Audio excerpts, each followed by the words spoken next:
So Hattersheim is I would say, a small town very close to Frankfurt in Germany. I think something about 30,000 people living here. It has grown over the last 15 years massively, and we're in the most condensed area of whole Germany. Holger Sachs is an IT guy and a family man. He works for an investment company and he's father to 2 kids and a little old dog. He lives in Hattersheim. That's the small town he's describing. It's about 9 miles west of Frankfurt in central Germany. And as far as small towns go, Holger says, Hattersheim is a perfectly good place to live. But it's not exactly pretty. Our city is not really well known for being beautiful. It's like, okay, if you cannot find anything else, then go here, but that's not really nice. But there is one pretty patch on the edge of town, bordered on one side by a leafy cemetery and on another by the main road into town. It's like a very nice location. It's a wide expanse of wild, grassy vegetation, about 18 acres in size. It looks very nice. There were some trees and gardens and all. It's a scrap of nature in a built-up, busy area. In spring, it burns such a brilliant, luminous yellow with the blossoming of the rapeseed, you can see it from miles away. And this was a really nice, let's say, entrance point to our city. And even people visiting me said, oh, I was not aware that it looks so nice in your area. This is really beautiful. Local residents like Holger were proud of this patch. Not only that, it was specially reserved for agriculture, for green space, and to preserve special climate and groundwater functions. So, strictly for nature. No business but that of the bees allowed. But not long ago, that changed. And then it all started somehow. The area, the local council voted, would be rezoned from natural to industrial. And now they're really destroying this beautiful area. The long grasses are gone, so too the wildflowers and the trees that once shaded the northern flank. Now, in place of this scrap of nature, behind tall, mesh-covered construction fences, thunders a roaring mess of trucks, of machines and men. Digging, drilling, dirt moving. They're busy making way for something big, something suddenly in enormous demand. And so Hattersheim, this small and otherwise unremarkable German town, has found itself on the front line of a global race. That's where I said, no, I need to do something against it. This is the beginning of a new industrial revolution, and this industrial revolution is about the production not of energy, not of food, but the production of intelligence. We're in an arms race here. We're running like hell. It does feel like it's going very fast. We will spare no effort to make Europe an AI continent. This is the great mission of our time.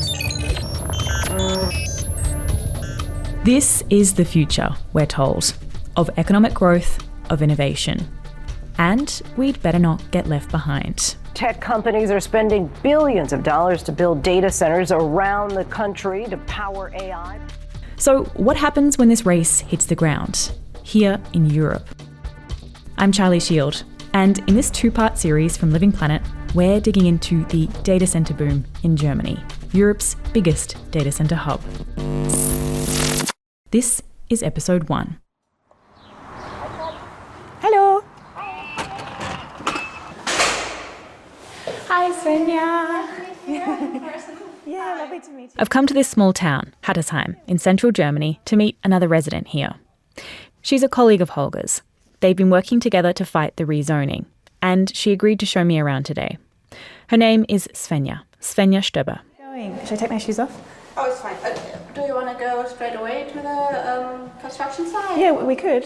Yeah, sure. Up to you. Because I also have my shoes on. Okay, perfect. When you exit Svenja's little white block of flats, you can turn right towards the town centre, or you can turn left towards the very edge of Hattersheim, where that green patch once sat. It's about 150 metres down the road. Since builders began work there in January 2026, Svenja's been avoiding turning left. Not today, though. The first time for me that I'm walking here, during the construction because it breaks my heart. I can't recognize the area anymore, actually. So if I'm gonna cry... As we get closer, the rumble of trucks and machinery gets louder. Peeking over the steel fence barricades, it looks like any ordinary industrial construction site. There are piles of dirt, rocks, a large demountable container. There's not much to see yet. Workers have a long way to go. Here, eventually, will stand a data center campus. And all those residents here, they will look then on the data center. It will be way The company building it is NTT Data, a Japanese multinational IT firm. It actually already owns and operates another data center campus a few miles away in town. Maybe cross the others. We reach a different vantage point on the other side of the site, and it's from here that I can see just how large the site really is. Coming up to a little bakery, and so now you can... Oh wow, yeah, okay. Yeah. So we're standing in front of a roundabout, and in the distance we can see the construction site in its full glory, I would say. So yeah, it's quite enormous. And They're planning to build 5 centres here. At 25 metres high each, which is roughly the height of an 8-storey building, up to 110 metres long and 46 metres deep, this campus will be a sizable addition to the town's existing fleet of 7 data centres.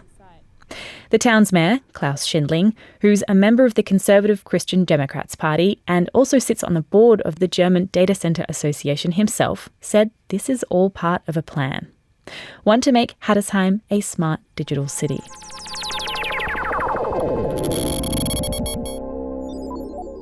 Hattersheim sits smack bang in the middle of a data centre hotspot in Germany. There are currently over 2,000 data centres nationwide, with many more in the pipeline. And about a quarter of them are located in and around Frankfurt. Mostly because, in addition to having a bunch of big banks and a giant international airport, Frankfurt is also home to a big, fat internet node. It's the D-Kicks, it's called. And if you are 20 kilometers range to this internet node, then you have transmission with 0 loss. So you have kind of almost in real-time transmission of data. It's super, super fast. Super, super fast internet. That's Indra Jungblut. She's a tech and sustainability journalist based in Berlin. And she's been tracking Germany's data center boom with a close eye. And then I think what is also, it's called the data gravity, which means that if you build a data center, most companies don't have just one data center at one place, but they have like 2, 3, 4 to also be able to transfer data easily. And this is, what's happening in Frankfurt. Indra has spent the last 15 years on the tech beat, watching tech trends come and go. Things that felt paradigm shifting at the time, but were eventually eclipsed by the next big thing. I remember, for example, this blockchain trend where everyone started to do something with blockchain because blockchain seemed to be like this new great revolutionary technology. Nowadays, there are not so many people talking more about blockchains. But what's happening right now feels different. Not because of a lack of hype exactly, but because of the sheer scale and speed of the physical infrastructure being built. Because of the race. In Frankfurt, they have data centers can be built only in industrial areas, but like every little tiny bit of space that there is already owned by data centers. If you want to have a piece of land in an industrial area, there's no chance. And they can prices no one else can pay. Since 2010, data center capacity in Germany has more than doubled. And by 2030, it's expected to almost double again, set to reach nearly 5,000 megawatts of computing capacity. Germany might have the most data centers in Europe, but it's still far fewer than the world's leading data center hub, the United States, which houses almost half the world total, nearly 5,000 data centers and counting. That is thanks in no small part to the big tech companies that are based there. The Googles, Amazons, Microsofts and Metas of the world. Big tech is on track to spend $2.9 trillion building data centers. OpenAI launched construction of a new data center in Greenville, Tennessee on top. Tech giant Meta plans to spend $13 billion to build an AI-focused data center. Meantime, Meta shares are jumping today on news it'll build out a new cloud business. Let's get back to Julia Borston, who has... Amazon is making big moves in North Carolina. The world's data center fleet has been growing fast for the past couple of decades, as cloud computing, streaming services, and smartphone usage have all ballooned. But in the last several years, since about late 2022, the build-out has struck a manic pace. Gearing up to make a huge investment in Korea to build a data center just outside of London. Plans to build a tiny Christmas island. Data center in Greenville, Tennessee.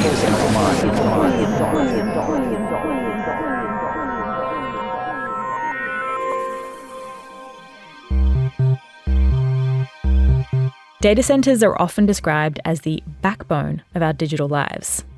All those photos we take and save in the cloud, the steps we track, the websites we surf, the questions we fire off, the Google Docs we write in, the podcasts we stream. It all has to exist somewhere, to happen somehow. And that somewhere and that somehow is data centers. But we've been doing all of that for a while now. And though it's been growing, the cloud is far from new. So why is it all of a sudden getting so much bigger? I think the topic changed the moment generative AI started. AI. And not just any AI, but generative AI, to be specific. Like we always talk about, because of AI, we have this data center build out, because AI needs more data centers. But actually, it's mostly just generative AI that needs all these data centers. Generative AI is the stuff produced by large language models, like OpenAI's ChatGPT, Google's Gemini, and Anthropic's Claude. These models generate new text, images, videos, music, based on what they've learned from the oodles of content that they've been trained on. That generation, that involves processing billions of data across vast data sets, requiring thousands of GPUs to calculate probabilities simultaneously. That's different to a lot of traditional AI software or regular internet computer stuff, and powering it requires a whole lot more compute. Basically, when you send your request to a large language model like ChatGPT, it heads to a data center, where it sets off a cascade of computations on hundreds of servers at once. Seconds later, voila, you have an answer. With this new technology, data center has taken on a whole new meaning. And tech companies are in a race to build them. In the first 3 months of this year alone, those 4 companies I mentioned earlier, Google, Microsoft, Amazon, Meta, they spent over $130 billion, mostly on building data centers. That is a casual $43 billion a month. Investments in generative AI are soaring to such a degree that analysts predict demand for data center capacity could almost triple by 2030. They need AI and AI and AI. It's always mostly about AI. And this is why we need those data centers in Germany.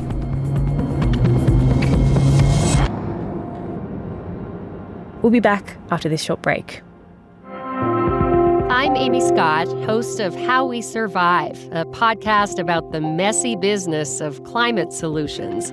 To a lot of people, geoengineering might seem like a dangerous, outlandish way to play God. But some are embracing this sci-fi-inspired approach as a solution to the climate crisis.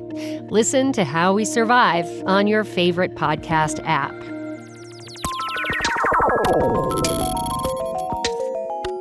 And we're back. So, data centers have existed among us for some time, often hiding in nondescript warehouses on the outskirts of town or relegated to industrial zones. But now there are more and more of them. They're getting closer and closer to where people live. And that is not always going down well. So we were hit by a surprise, I would say. So 2 or 3 years ago, right? So, and then we, by accident, just found out that they will build something here in our neighborhood. Holger Sachs again from Hattersheim. I'm talking to him and Svenja on Zoom, back before my visit. When we found out, Svenja started her petition here. Svenja jumped into action. She started a petition against the data center campus proposal, citing fears of noise pollution, water contamination, and irreversible degradation to the local natural environment. She collected 1,500 signatures from local residents and handed it to the mayor. But at the end, they didn't care. They said, okay, we will do this anyway. On July 3rd, 2024, the Regional Association approved to rezone the area from a natural to industrial zone by majority vote. That was an essential step to achieve planning approval for the data center. And unfortunately, our local, I would say the majority of the people in this local parliament are from one party, and this party is led by our mayor, who is actually in the German Data Center Association, right? He is in the board of this. Svenja has since formed a local citizens group in opposition to the project. BINA, it's called, for short. It stands for Citizens Initiative for Nature Conservation. 10 local residents sit on the board of this group. In between their day jobs, they organise meetings, share information, and they try to get the word out. Data centres are not welcome here. Svenja, who lives with her mother about 150 metres up the road from the proposed centre, she said the stress from the construction noise, the loss of their green oasis, and the fear of what's to come are taking a mental and physical toll. Sometimes I said goodbye to my hometown actually already. Okay, now I'm crying. Because sometimes I think I don't want to live here anymore. Not with that Stadtpolitik. But not everyone is opposed to this particular data center campus. Even Svenja's direct neighbours who live in the same building. I don't understand it. We have a good connection actually, but they are all not interested in supporting us because they say, the Bürgermeister promised Fernwärme. Some of them, she explains, are hoping to benefit from the waste heat generated by the centres. Something that's been proposed to be delivered to the surrounding community, reducing monthly heating bills. Svenja is not convinced. She's sceptical about the technical feasibility of connecting old houses to such a heating system. And she also fears that, in order to pay for it, property taxes would likely increase. Plus, she doesn't trust the mayor or the company, for that matter. Und das hat der Bürgermeister überhaupt nicht im Blick. Was kostet, das ist auch die Frage. Last year, the citizens group filed a lawsuit challenging the rezoning. The case is now before the courts. But because the lawsuit doesn't automatically stop construction, down the road, NTT Data is forging ahead. If the citizens group wins its case, that construction will have to stop. They try to push it forward as fast as they actually can to make a statement like, we want to do this and we are going to do this, and no matter what you citizens are saying. Svenja, Holger, and their Citizens Initiative are not alone. Protesters rallying today outside of a proposed data center in Saline Township. Hundreds marched from the Vancouver Art Gallery towards City Hall, calling for 2 planned AI data centers to be stopped. So there's growing backlash from communities across the country worried about energy use, water, and quality of life. As data center construction surges around the world, so too does opposition towards it. Communities living near these projects are complaining of noise pollution, strained power grids, rising utility bills, stretched water supplies, more fossil fuels, and the sheer scale of what is being built. And increasingly, they're taking developers to court. Since 2020, legal challenges against data centres have risen sharply. In the US alone, local opposition is estimated to have blocked or delayed roughly $64 billion worth of data centre projects. At a Time, as it turns out, is just one small part of a much bigger story.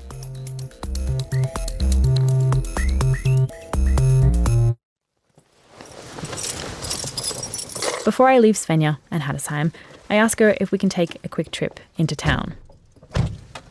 There's something else I want to see.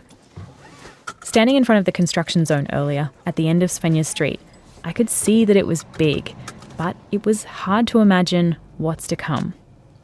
During my research, I'd seen some AI-generated visualizations of the data center that the company, NTT Data, was building. But still, I couldn't really picture it. I'd never seen a data center up close. Also an der Straße entlang sieht man auf jeden Fall die Daten, die Rechencenter. Out here, in the former Chocolate Quarter, a short drive from Svenja's Street, is NTT Data's original data center campus in Hattersheim. Frankfurt 4, it's called. Data centers are, by design, quite nondescript. But I'll describe what I saw anyway. Before us rose not just one, not two, but 5 buildings with jet black facades, surrounded by tall, high-security metal fences. Stark, anonymous, enormous. To be there, next to one of these things, and to walk around its periphery, gives you a sense of the scale of this build-out, of the digital universe we're building. My brain felt like it was short-circuiting, trying to imagine just how many computer chips this thing could hold. I really wanted to go inside, but you can't exactly just knock on the door. The weeks prior, I'd been trying to organise a visit. I wanted to see one of these things from the inside, to better understand the industry story, to see what sustainable data centre operations look like. But even though many of them offer tours on their websites, I kept getting knocked back from data centre companies. They said they were busy, or after initial enthusiasm, they changed their minds due to internal considerations. Then, an email arrived. NTT Data would be pleased to invite me on a tour of their facility. Thursday, 2 p.m, Hattersheim. So, see you there, in part 2 of The Cloud Comes to Town, from Living Planet.